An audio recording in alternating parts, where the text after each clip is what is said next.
Hello. We're live. Welcome to Tea for Lunch, a weekly show powered by Arcade Studios. Each week we'll serve you the news and the top stories we're following in social, entertainment, and celebrity and tech in 15 minutes or less.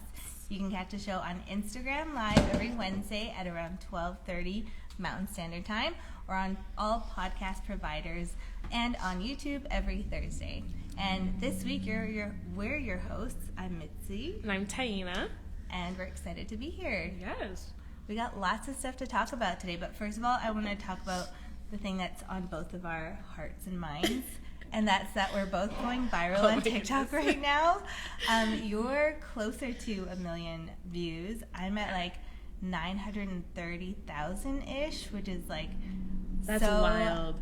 Unbelievable. It grew so fast for you though, because I remember last time you mentioned it was around like 3 something. Yeah. And now it's like grown so much. I have personally never gone viral. We've gone viral for our clients before, but this is the first time I'm seeing like comments, views, likes, followers pour in, and it's kind of like freaky. Yeah, it's like so intense. Like every time I look at it, it's like all these notifications, and I know this sounds very like lucky. I know like lots of people are really trying to go viral, and I'm not like mad about it, but it's just so intense. And at least for me, and I don't know if you're experiencing this, but my comments on all my videos are so aggressive.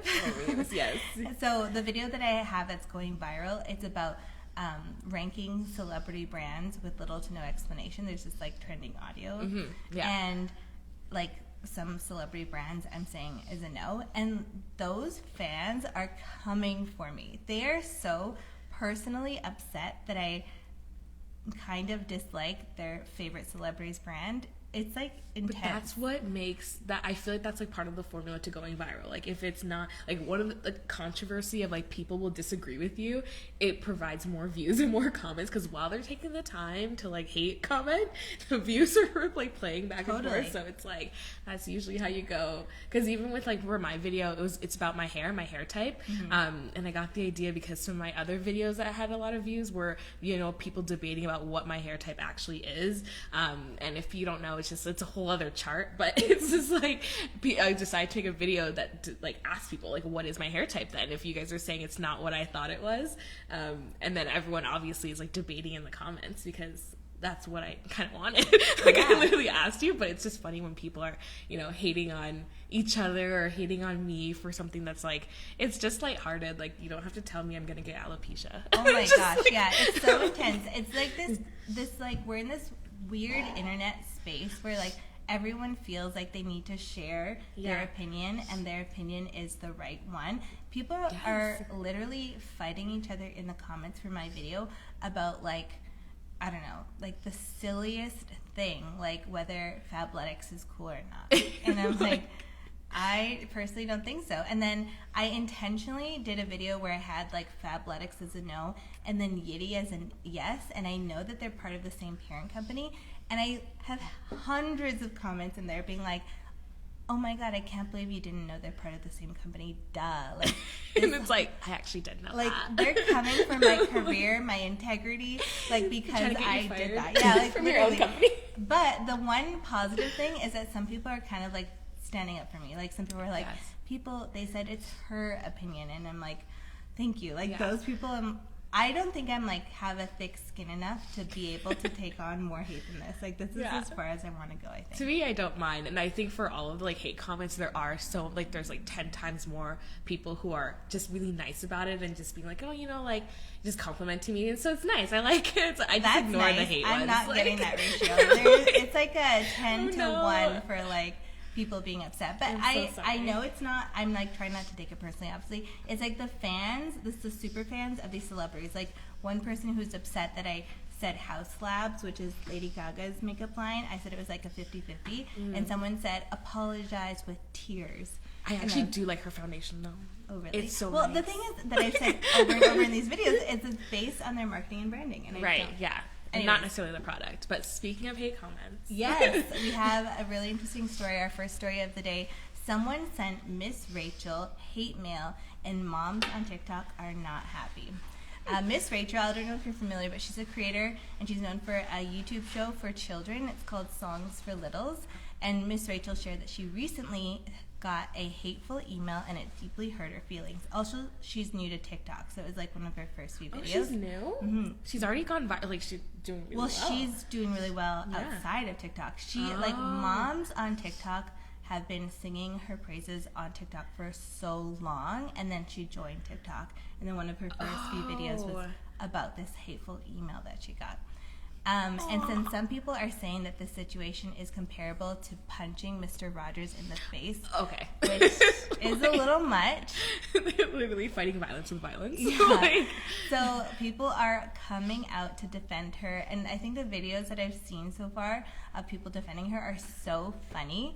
But truly, I mean, I'm not in the Miss Rachel era yet. Like, my daughter is a bit too old, my son's a bit too young, but I feel like I'll get there. And the way that people talk about Miss Rachel as, like, she's an educator, she's their babysitter, she's, like, their lifeline. Like, people put on Miss Rachel and feel good about their kids watching it because they're literally learning how to talk. And how dare someone come for her when she's doing so wholesome. The Lord's work. Yeah, like, why would you hate on her for this? Like, you took the time out of your day, and like, I've seen some of her videos, even though I'm not a mom at all, but like, I've just like seen some of her videos, and she just is like super sweet and wholesome. Like, why would you hate on that? I know. What could you possibly have to hate on for Miss Rachel? Like, that takes a different layer of, like, of hurt, you know. So I get why why people are just like, and when and as soon as we find out who you are. Yeah, Miss Rachel, whoever it is, I wish she would never, because Miss Rachel is an angel, but she would never disclose who this person was. But that shows her character too. Yes. It's like, you know, she's not trying to, you know, put the person on blast. So that shows that she is a good person. She's not trying to get anyone killed. Like, people would come for that person. Do you think Miss Rachel is the Mr. Rogers of our generation? I don't watch her things enough to know. I would have to defer to you for that. Because, I've only seen a couple of videos on TikTok, which is why I thought she was on TikTok. So I don't know. Yeah, I never watched Mr. Rogers growing up, but they're so similar in terms of, like, importance, but, like, one's of the internet and one's of, like, TV. The institutional TV, you know? Because it was, like, public television that he was on. But I feel like that's, like, equivalent to, like, what YouTube and TikTok is now, you know? Like, because now you can just pull it up whenever you want, whereas instead of waiting for it to come on. But, anyways, we're sending all of our thoughts and prayers to Miss Rachel. Yes, she has our support. Next up, here is where we're at with all of the changes that are happening on Twitter. I'm sure you've heard, but this past week, there's so many rumors swirling around about Twitter 2.0 and what exactly this means. After he laid off about half of the company's 7,500 employees, and some of them quit as well right after, Musk now says he plans to hire new engineers and salespeople. During an all-hands meeting, he said that layoffs are done and that they're actively trying to recruit new roles, and employees are encouraged to make referrals, which I think is so weird because after you just laid off and like half of my coworkers and then the other half quit, now I'm supposed to be like, come work with me. Yeah, I know. Why would I ever want to refer my friends to come work with me? And he apparently noted that Twitter sees software engineers as the highest priority hire, which makes sense. And that Twitter recruiters have also started reaching out to outside engineers to join what's being called Twitter 2.0, an Elon company. And I heard that the Twitter 2.0 is like grinding, live and breathe Twitter. You have to stay for all hours of the night, and that's why a majority of the people resigned, because they were not about that. And I think that's such a weird thing to do in this new, you know, work-life balance kind of shift. It's like now people are unsubscribing for hustle culture, and now he's saying like, no, you have to live and breathe Twitter, and he's doing all of these weird things and losing Twitter money, and then being like, yeah, but now, you know, refer your friends. Like, after I just let everyone go. Yeah, I mean, I'm like, Elon Musk is, whatever. I think he's the type that, like, sees input and output as the same. So, like, the more you put into something, the more you get out of it. But it is quite intense the way he's doing. I love how all the articles that I've been reading about Twitter, they're quoting his, like, emails and, like, internal memos, and they're so funny to me. Like, the way he writes them, obviously it's coming from him because no one's edited it, but one of them was like when he was saying that he's like, this article says he's actively recruiting for developers, and in his note or in his memo he said people who know how to actually write code. So I think it's all with an air of like come here if you're actually good, or like if you actually want to work, or if you actually want to make a difference. Like, I think that's like aligned with his personality. Yeah. But when I first saw some of them, I'm like, this must be fake. Like, this has to be a parody account. Like, this is just edited, but it's real, which makes sense for like him and his personality. But I just like don't understand it at all. I don't understand the like 2 verifications also on Twitter. Gosh. Like, that doesn't make any sense to me. It's like you can pay to have a blue check on Twitter, but then obviously this means that fake accounts can technically be verified, so now you have to have another verification to prove that you're the verified account. I know, it's like too much. It's just such a dumpster fire over there right now, but it's so interesting to me the way it's evolving. I feel like this is going to be like a case study we'll look at when we analyze like the internet and its impact on society and culture. Do you think that's what he wanted? Do you think this is all some kind of like, I just want people to talk about it? So he's like, I don't care if you don't understand, that's the point? I don't think he needs to do this to get people to talk about him. He's doing a lot already. Okay, I want to know, would you pay for a blue check mark? No. Okay, would you pay for a blue check mark on Instagram? Okay, I thought for Twitter I wouldn't because I'm not really on Twitter. Mm-hmm. For Instagram... Or TikTok I would. You would? Yeah, Instagram I would. But I'm no one. Like, you know what I mean? Whatever. Like, no one's going to steal my identity. Like, I don't need to have a blue check. Like, you don't think there's some clout with the check mark, though? Like, even if you're not, like, sure, you're not Elon Musk or, like, Bill Gates, but, like, there is some clout when you do have that check mark. I think that there is, but it's also, like, imagine you see a blue check mark and I have like 3,000 followers. Like, it doesn't make sense. Right. Like, it's like, if someone's just paying, if you know you can pay for a blue check mark, I think it loses its value. Yeah. Like, I think if you had to earn a blue check mark, it's way more impressive. Would you? On any platform? Yeah, for sure I would. I would do it on Instagram and TikTok and Twitter. I think it would be really cool for some of our clients, especially, like, not specifically our client, but especially if things are like a financial institution or something like that, or like a new credit card. Like, it's really hard to kind of get that, you know, solidify that you're not a scam. So being able to do that, but then it's like, if scams could also just buy it, I think there has to be more to it, and maybe there is, because I haven't looked into buying it. So maybe there is like a verification process that you also have to go through, and then you also have to pay, right? You know, $8. Yeah, it's so interesting how they're going to evolve that, because right now it definitely needs some work. Our last story of the day, this is a hot one that's happening right now. Balenciaga pulls and apologizes for their controversial bear ads. So Balenciaga issued an apology yesterday, for its new campaign that shows 2 young girls posing with teddy bears that appear to be wearing BDSM style harnesses. Did I say that acronym right? BDSM style harnesses. So people point out that there's a photo in the spread that seemingly showed what appeared to be an excerpt from the U.S. Supreme Court case that upheld a federal child pornography law. They did apologize and wipe all of their social platforms of these images. Their apology was pretty clear. They said, we've immediately removed the campaign from all platforms. Our plush bears should not have been featured with children in this campaign. We take this matter very seriously and are taking legal action against the parties responsible for creating the set and including unapproved items from our Spring 23 campaign. We strongly condemn abuse of children in any form, and we stand for children's safety and well-being. Well, yeah. Yikes. Yeah, it's not a good day to work at Balenciaga. It's it's really, I mean, have you seen the photos? Yeah, I've seen the photos. Of course, like, nothing on the internet, like, you can't, even if you delete something, people will find it. It's all over TikTok. Mm-hmm.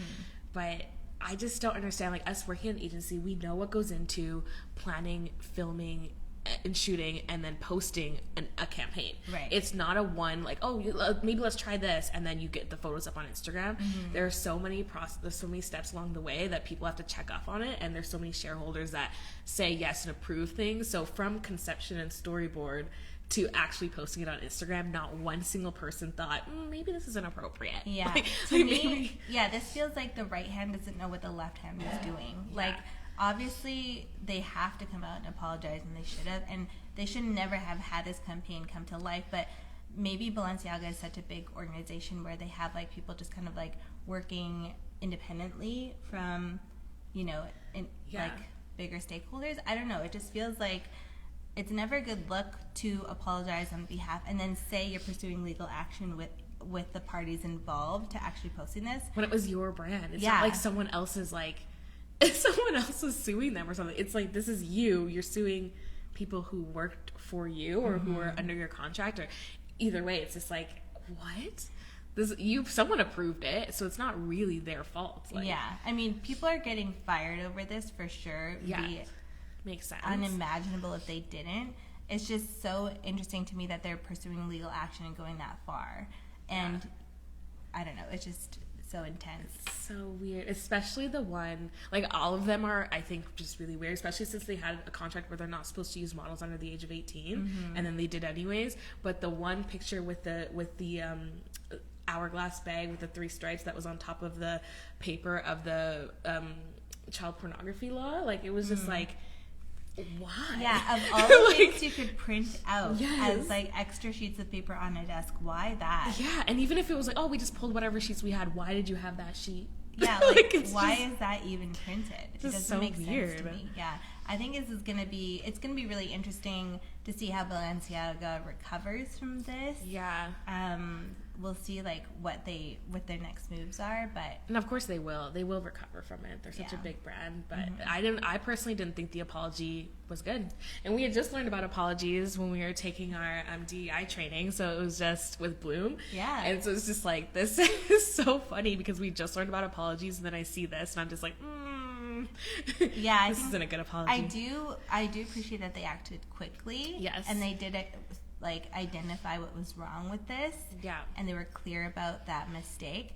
I think what's unclear is like what they plan to do about it. Yes. Besides like pursuing legal action, like whatever that means. Like what's the next step here? So we'll see. We'll keep following it. We'll keep you posted. Absolutely. Well, that was it. Those are 3 stories for the day. Now that we've wet your palate, go eat something more substantial. Thanks for watching. Bye. Cheers. Cheers. Of our water.